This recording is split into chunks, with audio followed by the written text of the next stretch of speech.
So I'm going to look at how your past really does shape your future.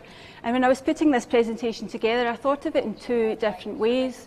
And my talk is really going to focus on mostly looking at the science and my own research interests, looking at how your past affects your future. But I also thought it might be quite nice at the end to touch on some of my personal experiences and how I feel that things that have gone on in my past have affected my future and certainly where I am now in my career. So for the past 13 years, my research focus has really been interested in looking at the early life environment and how that it plays a key role in later health outcomes in an individual. So there's lots of evidence now, and it's very well accepted, that the in utero environment, so before birth, can actually alter and have an impact on your health and disease risk in later life. And we know this as the term developmental programming. What does the term developmental programming mean? It means really that what happens during this time here, before we're born, can really have a bearing and an influence and change the in utero environment to have a programming effect that can influence the health of an individual later on in life.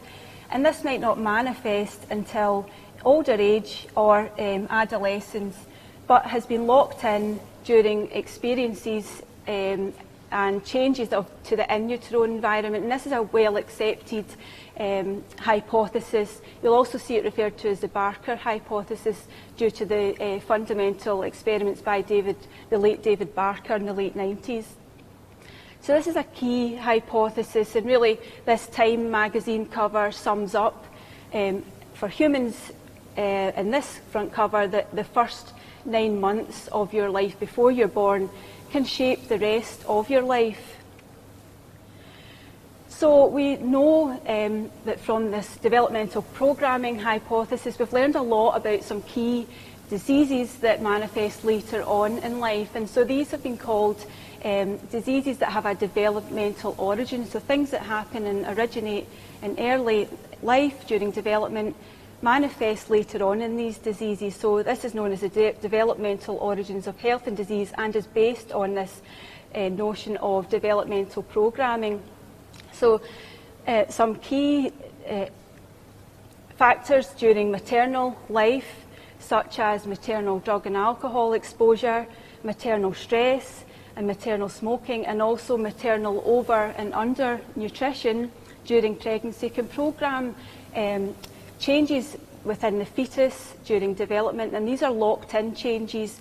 Lots of research has been done in this area of this DoHaD hypothesis, and there's a good understanding of the mechanisms that these events that can happen during pregnancy can then affect the development of the offspring.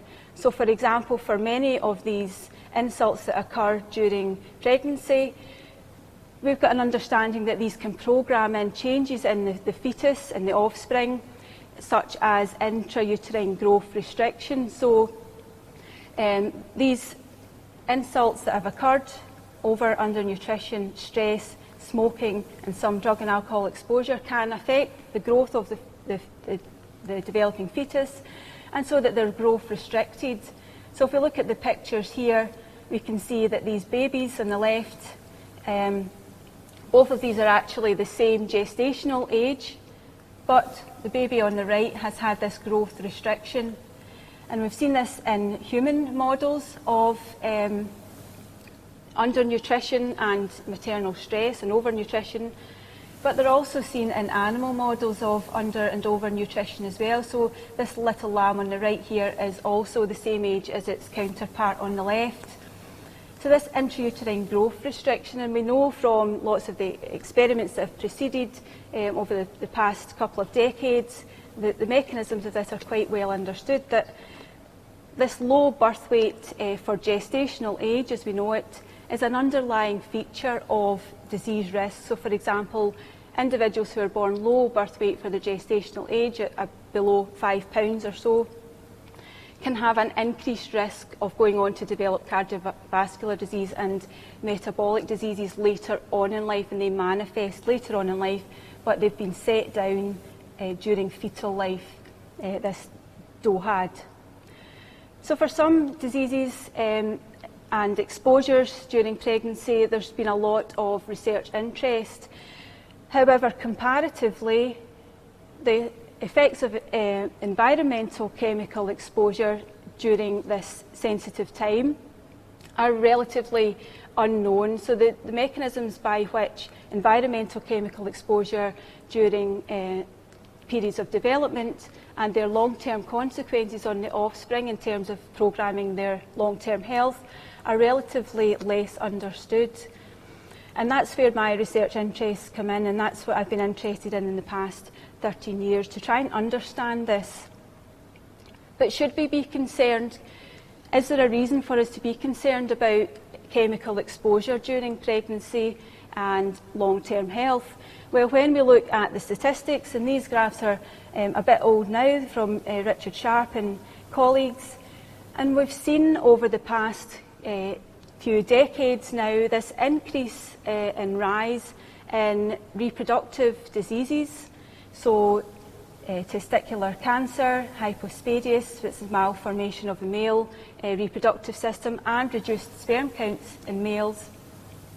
This seems to be increasing over the past few decades, as well as breast cancer incidence as well. As well as reproductive disorders and diseases, we've also seen increases in other diseases prevalences. So, for example, increase in diabetes, autism prevalence and asthma over this time period. And so some could argue that this is perhaps due to we're able to detect things better, perhaps genetics have changed across this time period. But when we take into consideration all of these factors, the genetics haven't changed enough in that short time period to warrant and explain some of these changes that have occurred. And so there really is evidence now to suggest that actually environmental chemical exposure has some influence on these disease prevalences and can explain this sudden and sharp and concerning increase in these diseases. So we should be concerned, and we are concerned, and there's a lot of evidence to come out to support this hypothesis. And just to add to this, we know that some of these diseases that are shown on the graph here can be linked to developmental exposure to environmental chemicals. Now, looking at the diseases that I've got shown on the screen here, they range in types of disease, but they also range in what age that these diseases manifest themselves. So, for example, breast cancer and cardiovascular disease, prostate cancer and Alzheimer's and Parkinson's tend to manifest later on in life, whereas altered puberty and infertility can manifest earlier on in life. But the common factor of these diseases is that they have been associated with a developmental exposure. So this exposure has happened well before the manifestation of the disease. And so we do have evidence that some of these diseases can have a chemical exposure relationship. And it's not to say that chemical exposure causes these diseases, but there is evidence now to suggest that there is a relationship between some of these diseases and exposure to chemicals back during developmental time periods. And so we've seen those graphs where we had the increase in incidence of specific cancers and problems with reproduction, and this really corresponds also with the fact that we've been producing a lot more chemicals in the atmosphere over the past 70 years. And so, quite alarmingly, this statistic that we've had about 140,000 new chemicals produced since the 1950s. So this correlation between the increase in disease and this increase in chemical burden of our environment really goes hand in hand to explain some of these increases. And these chemicals that are found within our environment range in terms of where they come from. So we have industrial chemicals, agricultural chemicals, byproducts of combustion, and pharmaceuticals, to name but a few. And if we ourselves, if we think about our own chemical exposure, which a lot of it we can't avoid because many of the chemicals in our environment make life easy for us. They stop us smelling, for example, in our personal care products. They prevent us from pain in our fillings. They help to keep food prolonged shelf life through lining of cans, and prevent pests on our crops to make sure that we have enough food being produced. They make our homes safer in terms of fire retardants, and pharmaceuticals that people have to take daily are unavoidable. But when we think of our own chemical burden, my chemical burden is not the same as yours or anybody in this room. We all have a different environment, and we all have different levels of chemical burden depending on the environment that we live in. But this is just to put across that we live in a world of chemicals. So we have really got a responsibility to understand whether these chemicals are safe or whether they pose a risk to our health. And that's the theme that I've been interested in. And the worrying thing is that, yes, these chemicals exist in the environment. You might think, well, they're there, they don't do anything, but really there's a lot of evidence now to show that many of the chemicals that are found in our environment can enter the body and disrupt our endocrine system. And these are known as endocrine disruptors. So the endocrine system is a collection of glands around the body that regulates processes from sleep to metabolism, feeding, reproduction. Your body really is governed by the hormones that circulate within the endocrine system. And so endocrine disruptors are exogenous agents that come into the body, and they can interfere with either the production, release or transport, metabolism or binding action of your endogenous hormones. And so because these hormones that we know in our body are responsible for normal mechanisms, any chemical or foreign agent that can come in and interfere with these normal systems poses a potential risk to our own endocrine system. And we know that some of these chemicals in our environment can do that, and they do so because they are a similar shape to our own hormones that are produced by our body. So in the endocrine system, we normally would have our production of our hormone that would bind to its own specific receptor to elicit its specific effect at a target tissue. In endocrine disruption, a pollutant chemical can bind to this same endogenous receptor and can either block or mimic the effect of that endogenous hormone. So you can see that there's a potential that if a chemical can enter the body, it's the same shape as a hormone that would bind to a normal receptor, then there is really potential for things to go wrong. Many of the endocrine disrupting chemicals, these EDCs, are measurable within the blood. So in all of us, if we took a blood sample, we would be able to measure these chemicals. Just because they're there does not mean that they pose a significant risk, but if they can bind to the receptors, then we need to try and understand whether they do pose a risk or not.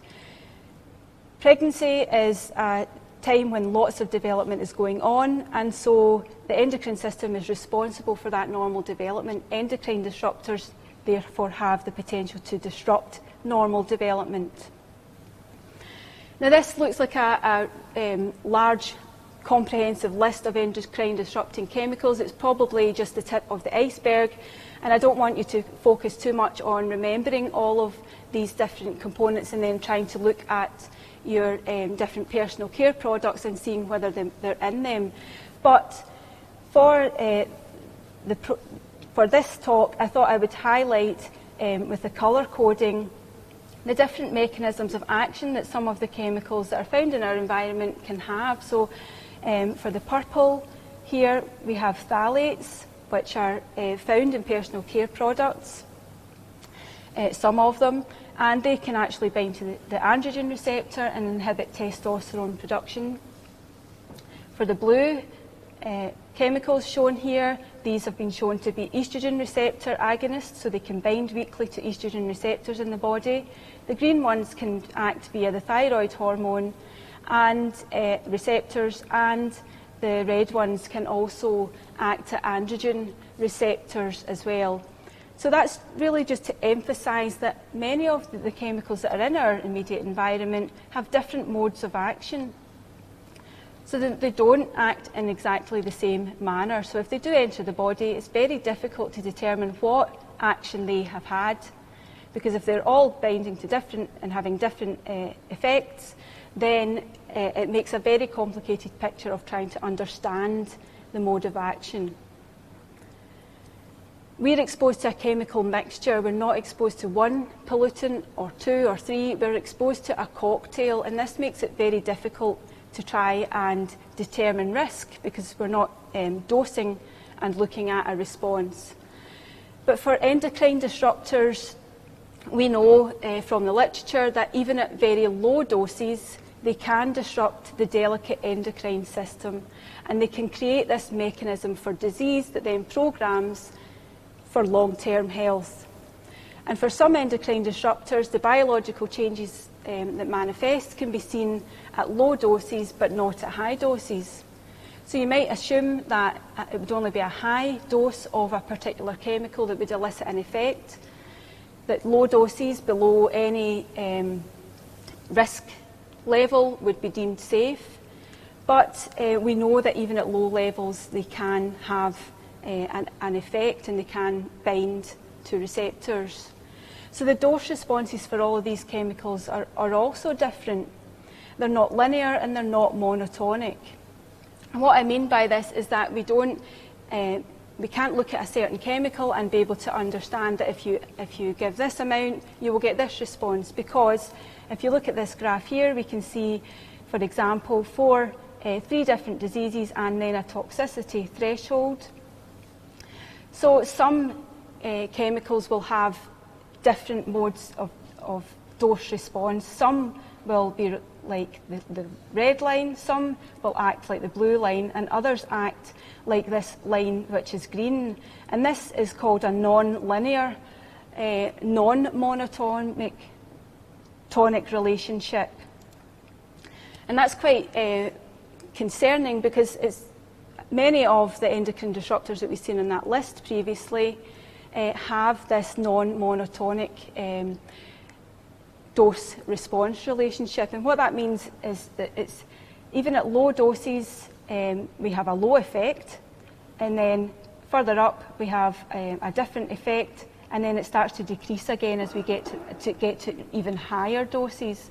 So it's not a linear relationship in dose response, and that makes understanding, again, the risk of chemical exposure really tricky and very difficult. To add insult to injury with the difficulties of determining the risks of exposure, because we all want to know what the risks of exposure are, we've got to consider the fact that there are different periods of exposure where there is greater sensitivity to that exposure than others. And so this is looking at human windows of exposure, where we have weeks 1 to 16, weeks 17 to 40 of gestation, so during pregnancy, and then after birth to 25 years in human. So the prenatal and postnatal period. And when we look at this windows of exposure, we can see that the development of different organs and body systems within the body don't develop at the same time. So, for example, the heart, the limbs and the skeleton have formed by 12 weeks, where, for example, the central nervous system, kidneys and immune system and the reproductive system, there's a longer term window where this organ is developing. So, for example, an exposure during an early prenatal stage may evoke a physiological effect, but at a later stage with the same exposure you might not see the same effect, because it wasn't an exposure during a sensitive period of development of that organ or tissue. And so that again makes it complicated to understand, because naturally as we go through our life course, our periods of exposure change depending on our life stage. It's not the same throughout our lives. For example, early and later life, our exposure to our chemicals will change. So really there has been a real need for a more real-life experimental paradigm to be able to look at the effects of these environmental EC mixtures.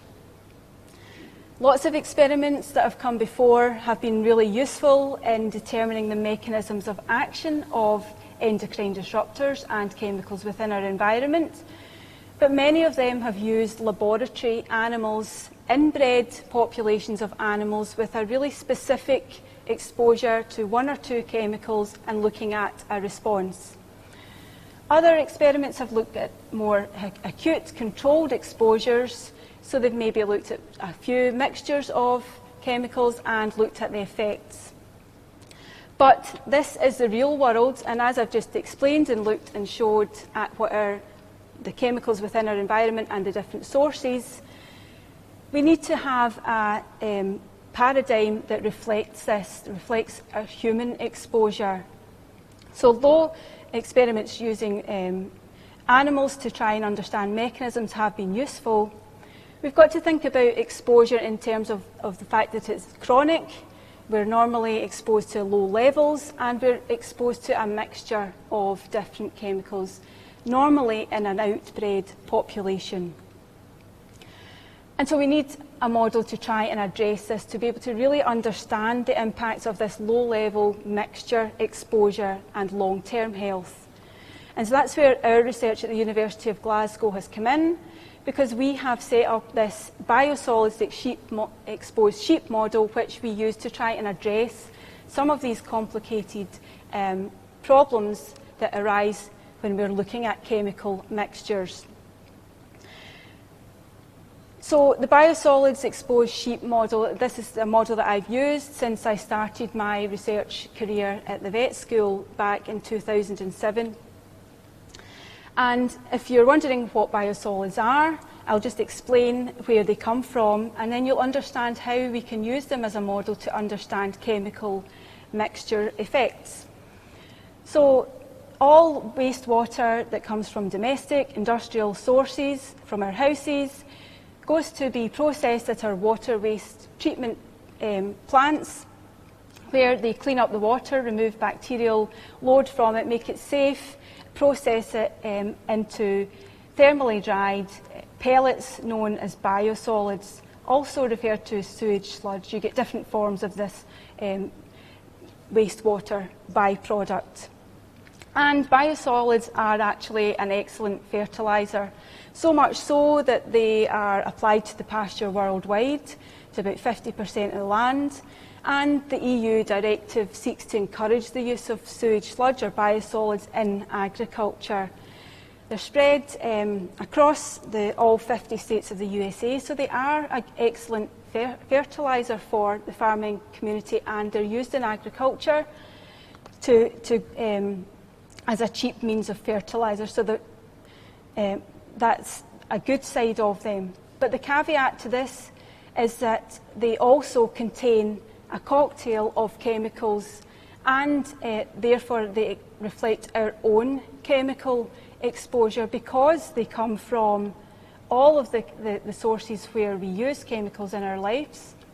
They really do reflect our own exposure. They're a complex mixture of our chemical load. So what we do with the biosolids exposed sheep model is we naturally graze our sheep on biosolids treated fertilised pastures, and we can use this to look at any physiological consequences of grazing this pasture. Now, just to convince you of the number of chemicals that are found within biosolids that comes from our wastewater treatment, this graph here, you don't have to read every chemical that we've got here on this x-axis here, but this is really just to show you that we can measure pharmaceuticals and personal care products, numerous chemicals within the biosolids here. We also can measure perfluorinated compounds and these brominated flame retardants, which we know are used in soft furnishings to protect them from fire.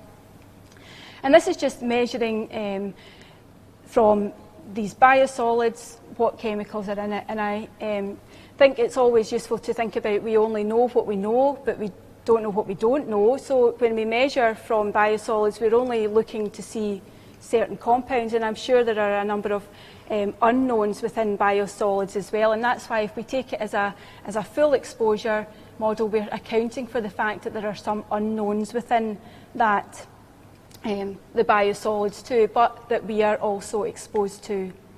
And just to convince you of the fact that when we graze our sheep on the biosolids, that they are exposed to certain pollutants within the biosolids. I have a lovely collaborator, Caroline, in the School of Engineering, who is an expert in chromatography and measurement of chemicals within different samples. And so she took some sheep faeces and some sheep wool from our biosolids exposed sheep, and she ran it through this chromatogram. And I'm not going to pretend that I'm an expert in reading this chromatogram, so I'm really going to think about what she gave me as what these chromatograms say. Because on the top we've got faeces and in the wool we've got bottom, and this chromatogram really gives a signature of exposure, if you like.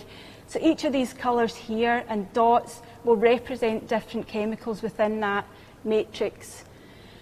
And so we can see that we do have pollutants within the faeces and the wool. And when Caroline went on to try and characterise some of these spots, the rectangle shown here is, this one, big one here, is honing in on this patch here, similar down below. And what Caroline seen was that you could pull out this anthropogenic chemical of naphthalene, shown here in both of these samples. But in the circle here, she found that there was only the naphthalene metabolite in the sheep faeces. So really, when our sheep do graze the biosolids pastures, they will be ingesting some of these chemicals, and we can measure them within the animals. So what our work has done over the past almost 20 years is try and understand some of the physiological effects of exposure to biosolids and the chemicals within biosolids, using sheep as our model to try and understand the physiological effects. I'm a physiologist, and so my research is really focused on physiological outcomes. So our first experiments really were to try and understand what effects of exposure during pregnancy, so that would change the fetal environment, and what effect this could have on the offspring. So in our early experiments, we set up control pastures where we had our sheep grazing, and we set up our experimental biosolids treated pastures where we had our biosolids sheep. So we were able to look at the effects of gestational exposure in our animals, and we looked at a number of different physiological outcomes, and we found some striking effects on the physiology of the offspring that had been exposed by their mother grazing the biosolids pastures. And I'm just going to run through these without having some heavy graphs and statistics and data to present. I'm just going to highlight the changes that we've seen in terms of the physiology. So bear in mind that this is offspring who have been exposed during fetal life. And then we've looked at early offspring, and we've looked at the adult offspring as well. And what we've noticed from and we've published from these studies, is that we see a change in behaviour in biosolids exposed animals. So this is sniffing behaviour between the two groups, and we see sexually dimorphic effects as well, changes between males and females, that we see a difference in our control animals, but we lose this difference in our biosolids exposed animals. When we look at the reproductive system of these offspring as well, what we've noticed is that the testes of the male animals were significantly affected. Now, it doesn't take a histological wizard, although there is one at the back in Maureen, who would be able to see the abnormalities here, but even just eyeballing the differences in these pictures, we can see a massive change in the histological structure of the testis tissue within animals exposed during fetal life. So these would be a normal part of the testis, producing lots of sperm in the middle, and you can see in these other sections here, there's no capacity there, or very reduced capacity for sperm production in these testes. Interestingly, in these experiments, it was only a subset of animals that were affected, and this ties in with the fact that sheep are an outbred population, and so you wouldn't necessarily expect all of them to be affected in the same way, like rodents that are inbred. And so when we published this work, we really highlighted the fact that we could see these changes in some groups but not in others, and we're absolutely gobsmacked by these results. Moving on to the female physiology, we did also see a change in the number and the health of ovarian follicles within, again, our female sheep that had been exposed in utero. Ovarian follicles are shown here. We've got a control animal on the left and a biosolids treated animal on the right, and this follicle here would be deemed as being poor health. And ovarian follicles are important in females to go on for normal reproductive function. They become the oocytes that are released during ovulation. And so if there's an impact on the health of these follicles, then this could impact on future reproduction and fertility, possibly. Other experiments looked at the bone structure in the offspring and found significant differences. And again, you can see, just eyeballing these pictures, the differences in the cross-section through the bone here in terms of the size. And again, we've seen effects on the thyroid as well, another endocrine gland, where we've seen a significant change between in the thyroid follicles here. Thyroid follicles producing the hormone thyroxine, important for metabolism. So any change again here within this system could impact the physiological systems later down the line. My own early work focused on the reproductive regulatory mechanisms within the hypothalamus and the pituitary gland, and we've seen altered expression of regulatory genes within these two components. And we also found significant effects in the liver as well in these animals, again exposed through their mums grazing these biosolids pastures. So we have a lot of evidence to suggest that this low-level mixture of exposure to biosolids can impact offspring physiology, so they can program changes that then we see in terms of changes in physiology. However, when I mentioned earlier on about the timing of exposure, the windows of different exposure is important, and what we did find in our subsequent experiments, that timing is also important in terms of the biosolids exposure and effect. So our early experiments here only focused on looking at continuous exposure before birth and after for the same exposure. However, we thought about it and we thought, well, what would happen if the exposure before an animal is pregnant can then influence the exposure of the fetus during gestation, because we know many of these chemicals can be bound to fat and are only mobilised during high energy needs within an animal. So perhaps the exposure during gestation here was due to a previous exposure or accumulated endocrine disruptor load within that animal, or it could have been due to the ingestion during gestation, and our early experiments couldn't unpick this because we looked at continuous exposure.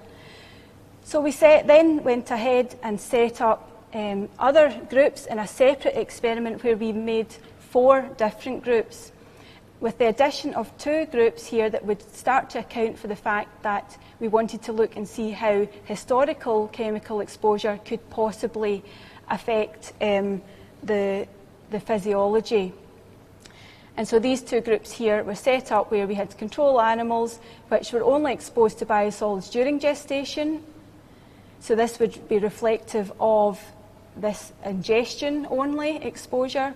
And our other group, extra group here, which the mum was only exposed to biosolids before mating and before gestation, and then put onto control pastures. So this group here would really only be reflective of her historical exposure to chemicals.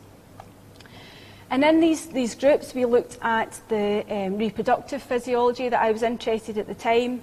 And what we found, interestingly, that it was that again in the testes, the ovary, and the hypothalamus and pituitary, in terms of regulation of reproductive genes, we found that there was significant effects even during these very short acute exposure groups. So even in animals that had only been exposed to the biosolids before gestation and not during, they did show, the offspring of those animals did show significant effects on their reproductive physiology, similar to what we'd seen in the biosolids chronic exposure.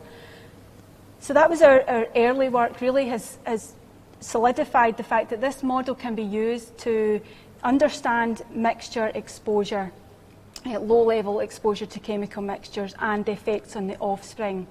And we did look at early life and adulthood.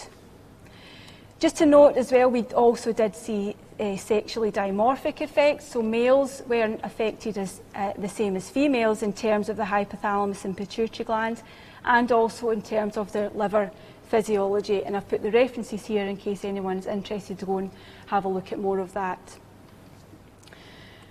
So what we have seen previously in all our work, sort of leading up to the last few years there, have shown that this biosolids exposure, this low-level exposure, can impact on fetal development and have significant physiological effects. It can have effects on early life, so the physiology of our younger animals, but we also seen effects in the physiology of animals, offspring, when they became adults as well. And this is our F1 offspring from this mother here. However, we then wanted to think about the next generation, F2 offspring, and then their offspring, the F3 generation. Could exposure during this time point here affect down to the third generation? Is there possible transgenerational effects of these chemicals?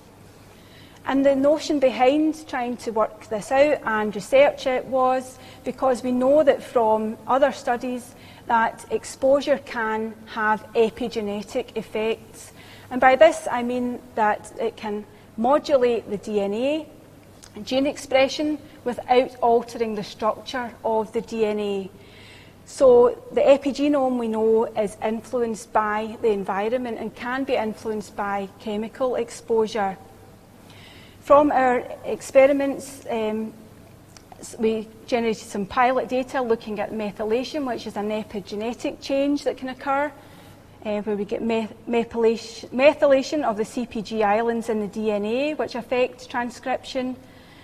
And what we did find in our experiments is that exposure to biosolids also affected methylation in the testes of the animals that we'd also seen effects on their physiology. So could methylation be a way in which environmental chemicals can affect not just the F1 generation, but possibly affect generations 2 and 3?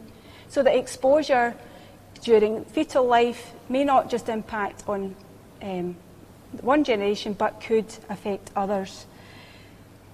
And that's where we are now, is trying to understand this multi-generational effect. And this is in a recent grant that's just been awarded to our team, for myself and Neil Evans at Glasgow, in collaboration with Nottingham and University of Michigan, is that we're using our biosolids exposed sheep model to understand this multi-generational effect and transgeneration. So we have the maternal sheep here that's exposed. Exposure in our experiments in this grant are only looking at a short-term exposure, and then in our F1, F2 and F3 generations we will be looking at reproductive outcomes in terms of hormone assays, timing of puberty in the animals. We'll look at sperm analysis, ovary, testis structure, and we'll also look at the epigenetics of a number of different tissues. We're also looking at the metabolic pathways as well, because we have a better understanding through the work in our liver. Results earlier on in our research that the metabolic pathways can be altered in these sheep as well. And so in this grant we'll be looking at this, and we've just managed to get it all started before COVID took over, but we've managed to maintain the grant, and we've also got our F1 generation up at Cochno Farm and Research Centre at the moment. So we will be looking at these generations as we go down, and hopefully I'll be able to present a talk at another event at the university that will be able to explain some of these results in this 5-year programme. So you might be thinking, well, so what? What is the impact of this research? If we know that the developmental exposure to low-level mixtures can alter physiology, what do we do about it? How do we change things? And in terms of thinking about how our research can really change the landscape in terms of chemical exposure, I'm thinking if we don't look, we'll never know. And unless we look and understand the changes, we can't affect policy change in terms of chemical regulations. We've got to know the effects before we can hopefully lobby for change. Also, better product labelling of chemicals that we use on a daily basis, because we need to know what's in them. There could be better labelling of products so that we as consumers can make our own decisions on what chemicals we want to be exposed to. There is the hope that if we can identify at-risk exposures, then we can intervene for individuals who might have been adversely affected by exposure, because early interventions can then ameliorate any effects on the physiology later on in life. And above all, I guess we want to increase awareness of chemical exposures, and especially the sensitivity of the fetal time period in programming long-term health. So that is my back to the future thinking about programming of health, and we can all think about how our mums might have been when they were pregnant with us, and how that might affect your future life as well. So that's the first part of the talk, and I'm not going to spend too much longer thinking about some of my own personal experiences in terms of my past and future. So I'm just going to touch on this briefly so you can think about your own future. So how has my past shaped me? So I wanted to sort of bring to this talk something that would make you think, well, your past doesn't actually have to define your future. Because I actually grew up in a very small village called Carstairs. Some of you might be familiar with it because that's where the state mental hospital is for the criminally insane. I didn't grow up there, thankfully. I grew up in a small village not far outside of Carstairs, in Carstairs village. I came from a working class council estate background. I was the first generation to go to university, let alone get a PhD. And I came from quite a low income household actually. It was a happy growing up experience. I had to have hand-me-down clothes, but also hand-me-down bath water. And because I'm the third of 4 children, you can imagine what this was like. You had to fight over who was going in the bath first. This can have some challenges, and it presented some, obstacles to get over when I thought about going to university, because, if your parents can't just decide they want to send you to university, there's obviously cost implications. But I decided I wasn't going to let this hold me back, and so this is me. I was lucky enough to get a student grant to come to university. I had a part-time job from the minute I got my national insurance number, in fact probably before I got it. I lived at home as I studied at university and travelled all the way from Carstairs to Glasgow, Caledonian University every day.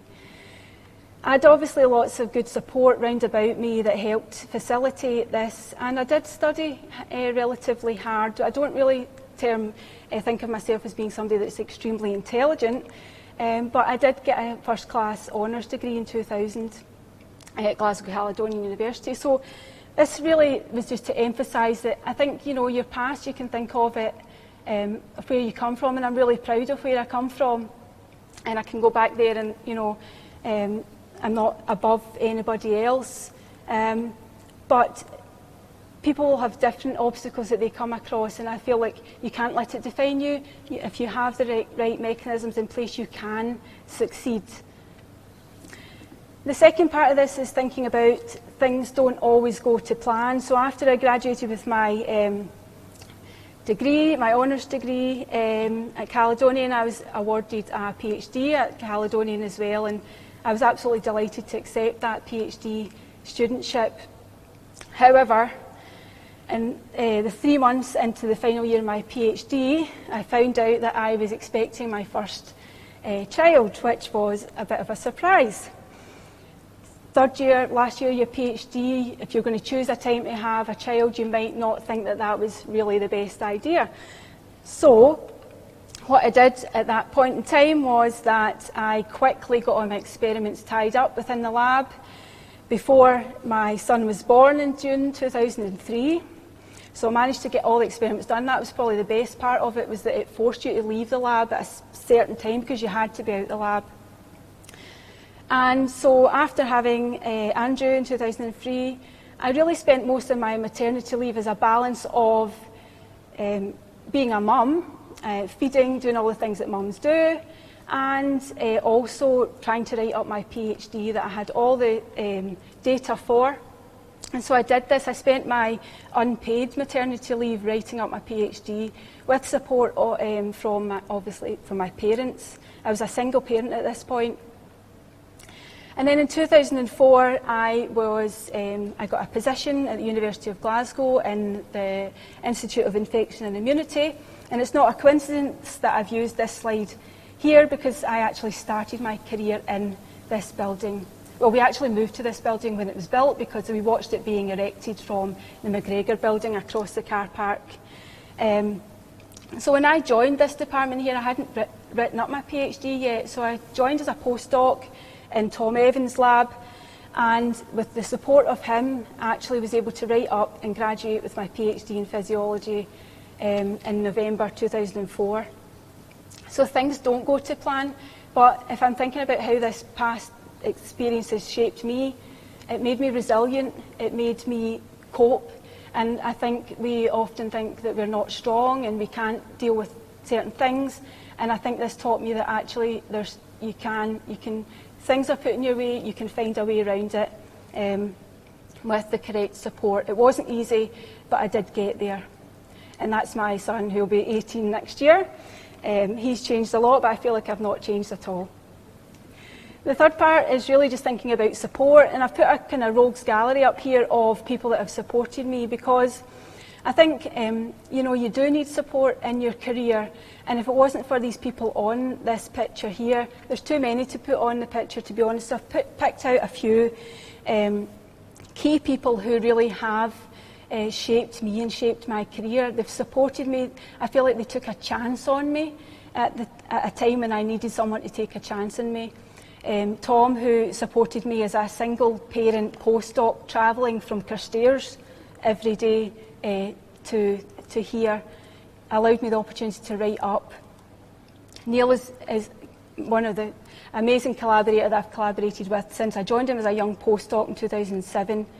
Maureen gave me the opportunity to experience teaching in terms of anatomy, and lots of support from other key people who really have helped me. Dorothy, my mentor, who she's there as a support. All of these people, I think, have seen me cry at some point, but they've also celebrated my achievements too. And I think if they've shaped me, they've made me the kind of person that I want to support others as well. So really, just to end my talk, I wanted to finish on some advice, but that sounds a little bit cheesy. I'm thinking about this as my mantra for how I approach things, and something for you to ponder.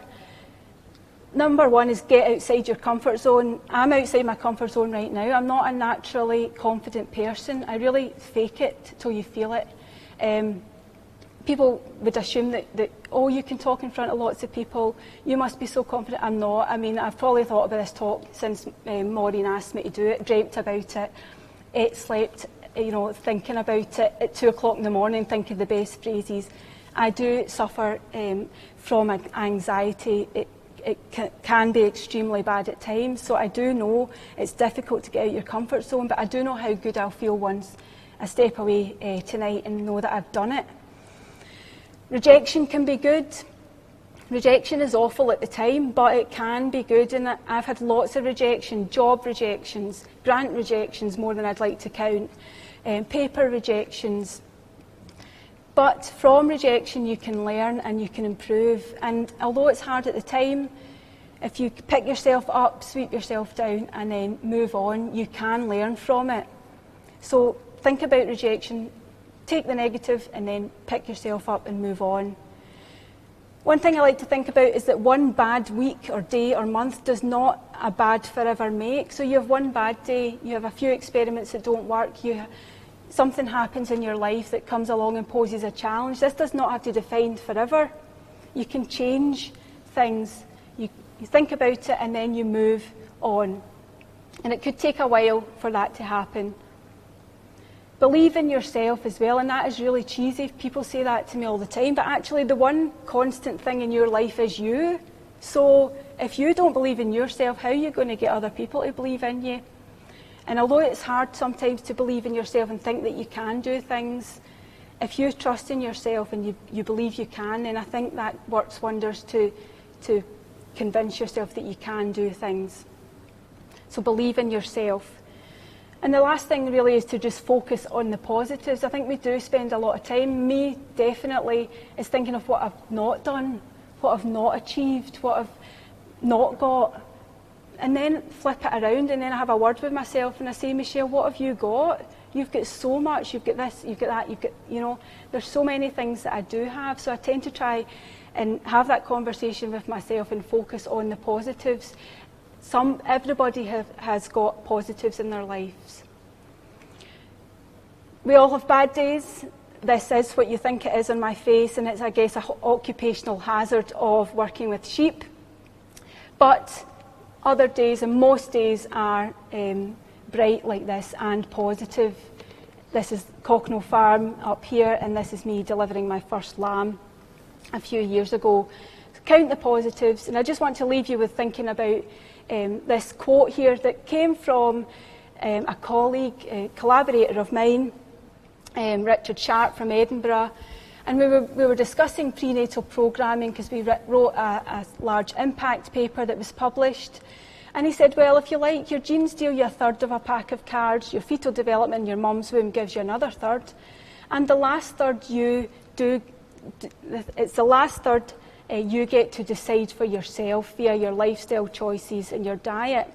And he said, well, if you think of it like this, then we're really a prisoner of our development, our genes and fetal development. And I guess I've spent a lot of the talk saying that yes, you are to an extent a prisoner of your genes and your fetal development, but I thought we can't end on that negative note, because we can turn it round and think about there are certain things that you can influence in your future. And so that's where I'd like to leave it, and thank you all for listening.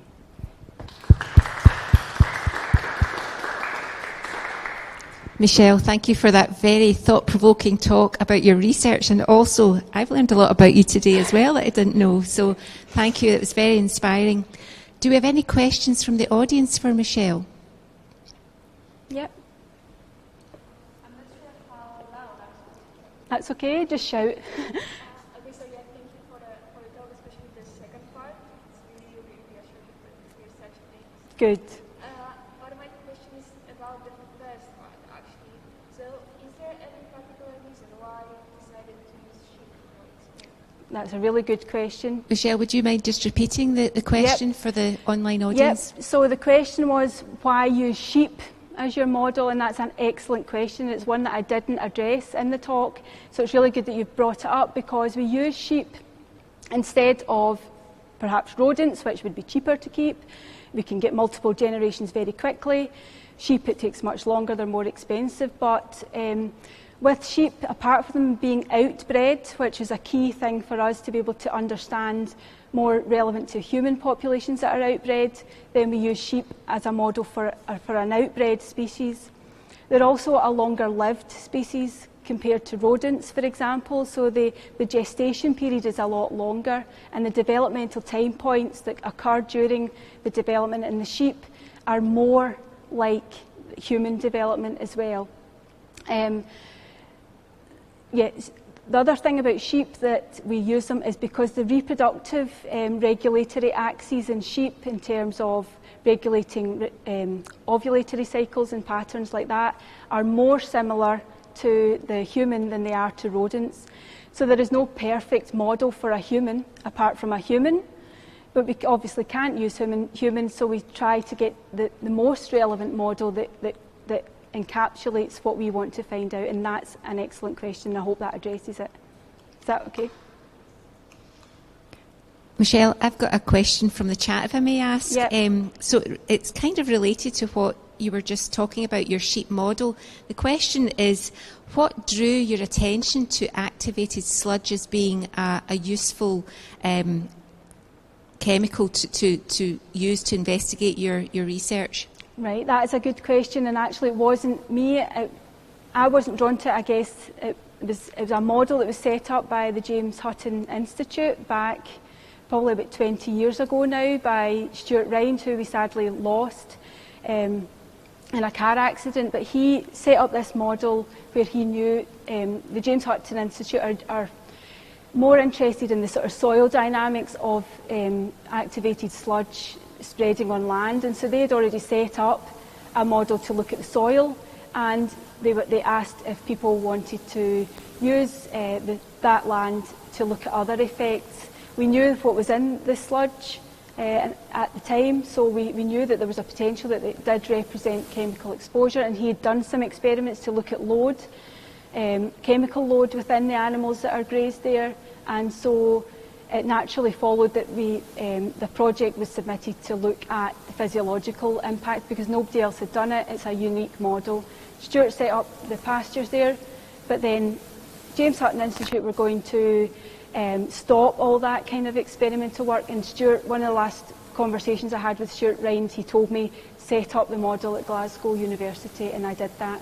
So I was interested in it coming as a postdoc at the time, but it was established before I arrived, if that answers the question. I think there's a question over here. Yeah, I had a question as well about the activated sludge. Yes. It's really interesting. Again, like thank you for a really great talk. But obviously, you say that it's a really similar range of profile of chemicals that we're exposed to, such as products. But obviously, it's not exactly the same because it's like the recycled, like almost second-hand form. And because of that, and it's not how we consume it, Yep. do you know that it's the concentration of the chemicals that's in the activated sludge is once it's sort of like passed through that system we've got there, that it's the same as what we're exposed to? Yep. So the question was, how do we know that the activated sludge chemicals are the same as what we are exposed to? And the short answer to that is that we don't. The same way as we don't know what each person's individual exposure level is. And so we could try and mimic the levels. We could possibly take out a cocktail of the majority of chemicals that are within the sludge, and we could think of processing our own. Okay, that's exact same levels as what we think, but it still wouldn't be the same, or we still wouldn't know if it was the same as what we are exposed to in terms of concentration as well. So it's so difficult to be able to get the Goldilocks approach to this because we don't know, and this is one of the caveats with this type of research, and that's a brilliant question because you want to think that you're actually creating something that's relevant to human exposure, but is it? Is it not? The best that we can do is we can think of the fact that it is more relevant than looking at high doses of one pollutant, and so we're taking it in that direction. The other thing is we are with engineering is that we will be quantifying the levels in greater detail than what we've done in other studies, so we will be able to gather relationships between pollutants and physiological effects that we've not been able to do before. So in a way we'll be able to look at the levels that we've got from data that has been measured in human body fluids and look to see whether those are the same or similar. It's just such a mixed pot, and we're, I guess, trying to do the best with what we've got. Does that answer your question? Yes. Were there any longitudinal studies on humans to look at our own chemicals? There are some longitudinal exposure. So this is are there any human longitudinal exposure studies that look at long-term exposure? There are lots of different. A lot of the human exposure work, obviously we can't expose humans deliberately to chemicals, but we can look at certain accidental exposures and high exposures, for example, naturally living in certain areas where there might be high exposures, and there are long-term experiments in that. We think of sort of natural disasters as well that can occur, and there are lots of retrospective human studies too. So some of the work that I've been involved with as well is looking at maternal smoking. There's lots on maternal smoking and long-term health effects of that as well, because we do know that does program in generational effects too. So smoking is one, and it's a mixture of chemicals as well. Lots of data on smoking. Others are more accidental, high-level exposures that might not reflect our own natural exposure. And all the other ones are sort of looking retrospectively. If you see an effect, was there an exposure that occurred in terms of human, because we can't expose. So those are the key ones. But there's lots of literature out there. If you go and have a look, you'll be able to see. Okay. Okay, I think we could take one last question from the chat, if that's okay. Yes. So the question relates to your study with sheep, and the fact that they've been fed this activated sludge. Is there any evidence that in ingesting that activated sludge that the chemicals then make their way into the lamb, and potentially this could be another route as a second stage of didn't read that right. The second stage of these chemicals going into the human food chain? Well, that's a really good question. We do know that we can measure the chemicals within the tissue. So Stuart Ryan's early work as well did look at quantifying the tissue levels of a few of these endocrine disrupting compounds, not a full suite of them, so we don't know the full extent of what's taken up. We do know that the sheep ingest a lot of soil when they eat. We do know it gets into the tissue. We've seen it in our wool and the faeces of the animals. Whether it goes into the human food chain or not, it's a really good question. It's one that I've had food people contact me about, because it's not something we look at, and it's not something that we've been particularly specifically interested in, whether it does or not. These quantification of these chemicals is really expensive. So in order to do these kind of things, it would need to take a lot of effort to measure the chemicals in it to give a definitive answer to that question. Not that it's impossible, but the driving force for asking it, to look and see, people would think, well, is there evidence there to suggest that it is? Why would we spend a lot of money looking? And then if we find, what do we do? I don't know the answer to the question of whether they're in the human food chain, but I do know from our studies that ingested chemicals from the biosolids get into the tissue. So it sounds to me as if it's just another route of contamination isn't it? And, maybe we should be looking at what we're putting on our skin more closely. And they're stored in the fat. You can measure them in milk as well, and you can measure chemicals in human breast milk as well. So it is there. The thing I always think about, though, is that just because something's there doesn't mean that it's not necessarily going to have a bad consequence. But I think we need to know one way or another. We can't just afford to not look and not try and understand it more.